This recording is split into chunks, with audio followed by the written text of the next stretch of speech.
So the woman ain't God. Stop trying to force the issue. And in this instance, a lot of people came back and started talking about parthenogenesis, parthenogenesis, parthenogenesis, parthenogenesis.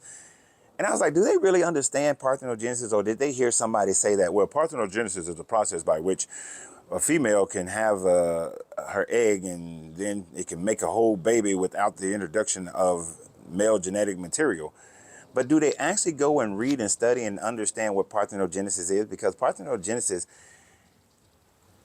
really only happens in a few species of reptiles. Does not happen in any mammals unless it's done artificially. And when it does happen in the super rarity, it usually develops a little bit of skin, no organs, no bone, and then usually just comes out as a blood clot. There's never in the history of man been a situation of recorded medical science, and put it that way, where someone experienced parthenogenesis and they produced a whole baby. It went to term. Never happened. And then this claim that they make about, well, people who did that, they were called Marys, and this used to happen in ancient times. And you got zero proof of that happening in ancient times beyond these stories that people have made up about virgin births. That's where you got. If that's your proof, you are seriously lacking in understanding how proof comes about. Stories. That's all you got. Story. I can make that story up today. If I said that, well, I have a son and a daughter, and son and two daughters, and they were born, and they never, me and the mother never had sex, but she was pregnant and she had the babies.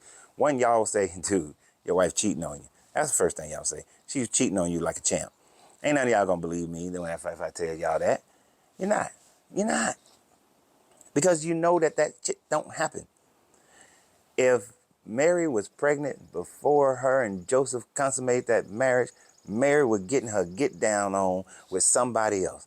Mary was giving that poom poom to somebody else who had some good ping ping. And no, there's no historical record that shows that it was a Roman soldier or anything like that. Mary was just promiscuous, got caught. Joseph tried to do the right thing, but then this whole story got made up. But guess what? Here's the thing. It's a whole story. It's drama.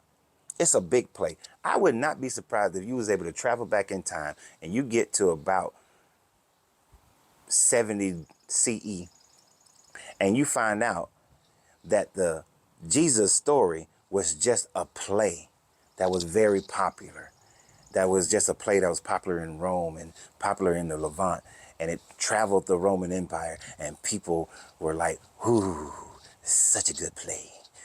Because making art and hoping that it would imitate life, in the sense that this story was put on so that the Jewish people will be able to teach their children and show them in storybook, how we do with movies and television shows, of the Messiah and how it might happen. This ain't nothing but sci-fi. So I wouldn't be surprised if that's the true reality. That this is all just a put on, because it's very overly dramatic. And human women, no other mammal has parthenogenesis successfully. Only reptilians and insects have had parthenogenesis successfully. And even in that situation, it's still very rare. So stop with the madness, people. Come on. Don't be so, I gotta hold on to some inkling of this story, that there's a mystery that they hadn't been telling us, that you just allow for your logic and your critical thinking to be blown out the window. Don't be like that. Don't be like that. Let the information be what the information is, and don't try to create something out of nothing. And when you say that ancient women was doing it, you creating something out of nothing. Because why isn't it still happening? It would still be happening today if that was the case. And we have zero medical records of that happening with a woman going to full term. So let's just be real about it. And always remember, you have to free yourself to be yourself, because your greatness is non-negotiable. Good journey, good vibrations.